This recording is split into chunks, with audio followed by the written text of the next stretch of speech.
The image you're looking at right now is not white. If you zoom into the image being displayed on your screen, you would not see a bunch of white pixels, but rather a mosaic of red, green, and blue lights. At the risk of looking like a freak in public, I challenge you to take a couple of steps back from whatever you're viewing this on right now and stare at this image. The further back you go, the more and more the RGB colors begin to fade to white. Even more so if you cross your eyes. But how is that even possible, and why does it work like that? This trick has been around for as long as color displays have, and the reason why comes from the way that our eyes perceive light.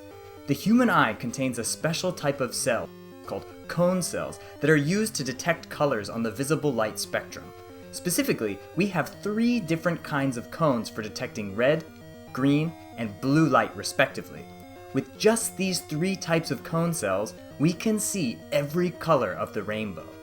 This interesting biological quirk was taken advantage of when color displays were being created. Since humans can only detect red, green, and blue, there was no need to have our color displays be able to show more than just those 3 colors, because by changing how bright each color of light is, we can change its apparent color to our eyes as long as the lights are small, bright, and close enough together. By adjusting the brightness of any one of the RGB values, we can create any color we can think of. On a modern display, these red, green, and blue components are what make up any given pixel on your screen. In this instance, we call them subpixels. Because subpixels have a finite size and can be turned on and off by adjusting a pixel's color, it's possible to create art with just subpixels themselves. Here's a 2x4 pixel font I designed that's normally illegible, but when we look at the subpixels under magnification, all of a sudden, the alphabet comes into focus. To explore the limitations of subpixels even further, I made a ROM for the Game Boy Color that displays 6 pixels on a black background in red, green, blue, and white respectively.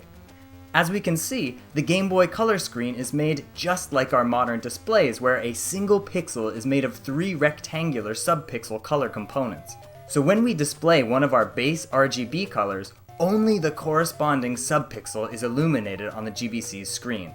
But when we put this same ROM onto a Super Game Boy hooked up to a CRT, whoa, what's going on here? We can see that those single pixels don't correspond to their subpixels anymore. A CRT has no concept of what a pixel is. It just takes a voltage signal and blasts the screen with electrons, lighting up the colored phosphors. This means that the RGB phosphors don't perfectly align with any given pixels on a CRT. An interesting experiment we can run is to see if we can fake a white screen by outputting an RGB pattern of our own. To do this, I created another ROM for the Sega Master System that only displays the colors red, green, and blue across the entire background, mimicking how a white screen on a fixed pixel display would look. When we take a look at this ROM through a direct capture from my Sega Mark III, we can clearly see the RGB pattern being displayed. But when we hook this same system up to a CRT, wow, not even a hint of color on the screen. But interestingly enough, you can see hints of the RGB patterns I used as black spaces between the white. Even on a bigger CRT, we still get nothing but the color white with those same remnants of the RGB patterns on the screen.